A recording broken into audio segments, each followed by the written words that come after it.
I'm going to show you the 8 simple steps that I use to get back into the best shape of my life and that you can too. But this is huge and probably the most important factor for a majority of people who are struggling to lose weight. Getting in shape does not have to be complicated and it does not have to be difficult. The most important thing is getting the right information, coming up with a plan, and then sticking to it. And the best part is these 8 steps are something that you can make progress on starting today in order to jumpstart your fitness journey. Now, I understand as well as anybody that life gets busy and stuff gets in the way. So we need to build routines and habits that are part of our lives and make this a lifestyle choice rather than a phase. I'm 32 years old. I'm a father of 2 kids, 2 cats, a dog. I've been through medical school and residency and now I'm working as a doctor, so I understand having a busy life and needing simple, tangible ways to make fitness and health a lifestyle. And after struggling for a few years and falling kind of out of my habits, I've gotten back into it and I'm back in the best shape that I've been in my life. And so I'm going to share with you the 8 main changes that I made when I made the decision to get back into shape. Now, these changes are in no particular order, but one of the big changes I made when I decided to get fit again was to eat more protein. Protein is essential for building muscle and maintaining muscle if you're trying to lose weight. And I was not eating enough protein, nor was I eating enough calories, but that's a side point because that's very individualized. But my goal is to eat about 1 gram per pound of lean muscle mass. So I'm about 160 pounds. In general, I try to get about 150 to 160 grams of protein each day. If I'm a little below on one day or a little above, it's not a big deal, but aiming for roughly that 1 gram is an easy, clean number to target to make sure you're getting enough protein in your diet. The second big thing that I changed with my nutrition was eating more fiber. Fiber is essential for gut health, and gut health is essential for everything in the body, mental and physical. And in order to eat more fiber, you just need to eat more plant-based foods. So my breakfast today is about half a cup of frozen veggies, half a cup of black beans, and a cup of egg whites. And that's gonna get us 40 grams of protein for 250 calories. Next, I made sure that I was dialing in my sleep so that I had adequate rest and recovery to make sure that the workouts I was doing in the gym were actually being capitalized on and allowing the muscles to rebuild and grow while I was sleeping.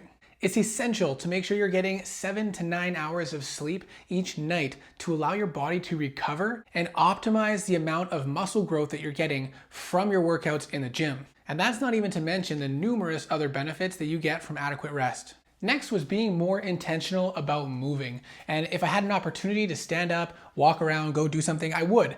And rather than sitting down and putting off my chores when I remembered I had to do something like take out the garbage, I would just get up right away and go and make sure that I got it done because moving was a priority in my life. I stopped worrying about being perfectly efficient and taking everything upstairs in one full arm load, and rather just running up and down to do the things I needed to do. Get outside to take my dog for a walk and not skip out on that, and just be intentional about keeping my body moving rather than being more sedentary throughout the day. This is something that a lot of people could use for huge improvements in their health and fitness because being sedentary can be so harmful to our health. And the more we're just generally moving around, the less exercise we have to do to burn the calories that most of us eat in a day.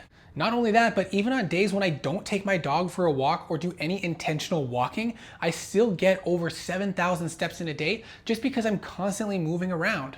So if you feel like you have a fairly sedentary lifestyle, rather than worrying too much about having a 1 to 2 hour workout every day, maybe just try to build activity into your life more by parking your car further away from the store, by going on a small walk when you're on the phone talking to friends or taking a work call, or anything you can do to make simply moving around more of a natural part of your lifestyle.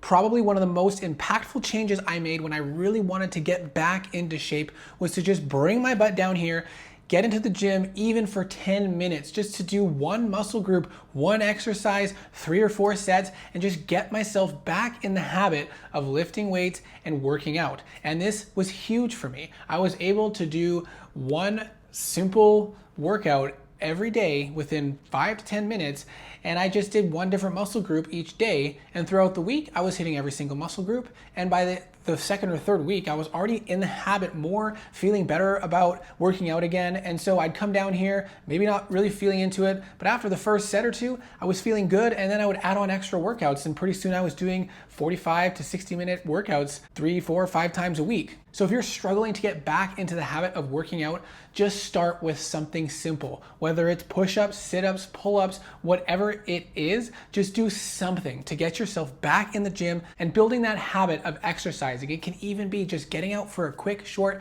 5 to 10 minute walk to get in the routine and then building upon it over time. Another big change I made was I started taking creatine.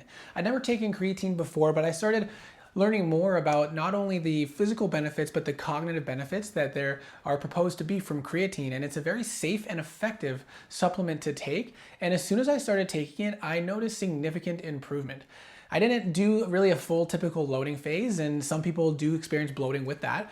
You don't have to do that, but it helps you saturate the muscles in a week for the full effect. If you don't want to do that, or you do have side effects of bloating, you can just do the regular 3 to 5 gram dosing, and it will take about 3 to 4 weeks to fully saturate your muscles. But hey, this is a long-term goal. You don't have to get the full effects right away. The next big thing I started doing was weighing myself every day to be able to better track my progress, not only with the gym, but also with my nutrition, to see the general trends of my weight and better understand the effects that my nutrition and workout plan were having on me physically. And that's going to quickly bring us into the final point. The big thing that I changed was I actually started tracking my calories. It was a bit overwhelming at first because it was a new experience, having to keep track of everything you're eating and find it in the app and then, track and make sure that everything's adding up correctly. But once you get used to it, it's really not that bad and it doesn't take that much time. But this is huge and probably the most important factor for a majority of people who are struggling to lose weight, because most people who struggle to lose weight think they're eating less than they actually are. And that's not to fault them necessarily, because some meals at a restaurant can be close to 2,000 calories, which is as much as many people should have for their full daily calorie amount. So maybe you had a really good week with your nutrition and working out, and it's a friend's birthday or some sort of celebration, or you go with your friends once a week and you're like, I'll just, I won't worry about this meal when I go out for dinner. But then you're breaking that whole deficit you made with your healthy eating through the week, and now you're bringing yourself back up to maintenance, or worse, even over your maintenance, and gaining weight when you think you should be losing weight.